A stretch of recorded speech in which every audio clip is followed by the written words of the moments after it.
Bah si, je ne vais pas me gêner quand même. Merci, Monsieur le Vice-président. Alors, nous ne pouvons que nous réjouir de la poursuite de notre plan régional de soutien aux chrétiens d'Orient, mis en place suite à une question orale du groupe Rassemblement national lors de notre plénière de juin 2017, au cours de laquelle nous vous alertons sur leur situation. Comment rester insensible au sort de ces minorités persécutées en raison de leur foi et en voie de disparition, alors que nous sommes héritiers d'une tradition diplomatique séculaire de protection des populations chrétiennes dans cette région.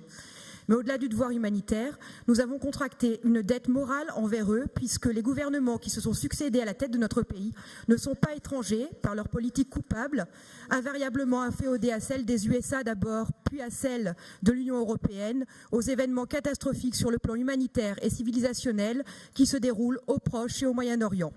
Alors bien sûr, nous voterons pour ce rapport, avec quelques remarques et suggestions toutefois. Nous ne voudrions pas que l'aide que nous apportons aux chrétiens du Moyen-Orient puisse se commuer en exercice de communication. Comment ne pas avoir une pensée à cet instant pour votre voyage en Irak il y a quelques mois, Monsieur le Président?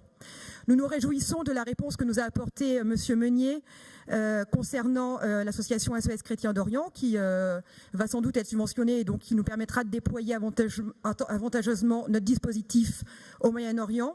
Et enfin, une suggestion, au regard de l'actualité récente, nous vous suggérons d'intégrer le Pakistan dans ce plan d'aide. L'affaire Asia Bibi, enfin acquittée après avoir passé 10 ans derrière les barreaux, dans des conditions que nous savons éloignées de celles de nos détenus français, ce qui explique sans doute que la malheureuse n'ait pas pu profiter d'une sortie VTT pour s'évader, et qui est désormais contrainte de vivre loin de son pays, sous protection, parce que menacée de mort par des musulmans du monde entier. Tout cela pour le crime insupportable d'avoir puisé de l'eau dans un puits réservé aux musulmans. Cela en dit long, vous en conviendrez, sur le climat d'extrême dangerosité dans lequel doivent vivre les chrétiens du Pakistan, et notre région s'honorerait en prenant une initiative d'aide aux chrétiens du Pakistan. Merci, Monsieur Mandon.